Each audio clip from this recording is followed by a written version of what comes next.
Hi வாங்க இன்றைக்கி சாம்பார் சாதத்துக்கும் ரசம் சாதத்துக்கும் டேஸ்டியான மட்டன் ஷாமியா பண்ணலாம். இதுக்கு 100 கிராம் போன்லெஸ் மட்டன் வாஷ் பண்ணிவிட்டு தண்ணி வடித்து எடுத்து வச்சுக்கிட்டேன். பாருங்கள், ஒரு 4 லவங்கம், 2 பட்டை, 1 ஏலக்காய் எடுத்திருக்கேன். 100 கிராம் கடலைப்பருப்பு வாஷ் பண்ணி எடுத்து வச்சுருக்கேன்.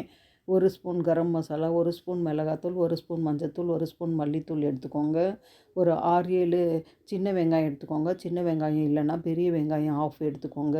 சின்ன சைஸ் தேங்காய், ஒரு பச்சை மிளகா, அரை கைப்பிடி அளவு கொத்தமல்லி எடுத்திருக்கேன். தேவைக்கு உப்பு எடுத்துக்கிறேன். பாருங்கள், இப்போ எப்படி செய்கிறது பார்க்கலாம். ஒரு பாத்திரத்தில் இது எல்லாமே ஒன்றாவே போட்டுக்கோங்க. எல்லாமே போட்டு 1.5 டம்ளர் தண்ணி போட்டு தேவைக்கு உப்பு போட்டு 1 ஸ்பூன் இஞ்சி பூண்டு பேஸ்ட் போட்டு தண்ணி ட்ரை ஆகிற வரைக்கும் நல்லா வேக வச்சு ஆற வச்சு எடுத்துக்கோங்க. மிக்சியில் கொஞ்சம் கொஞ்சமாக போட்டு தண்ணி போடாமல் நல்லா அரைச்சிக்கோங்க. அதில் ஒரு முட்டை உடச்சி போட்டு நல்லா கலந்துட்டு தோசை தவா அடுப்பில் வச்சு 4 ஸ்பூன் எண்ணெய் போட்டு 2 சைடும் கோல்டன் ப்ரௌனாக மீடியம் ஃப்ளேமில் திருப்பி எடுத்திங்கன்னா சூப்பரான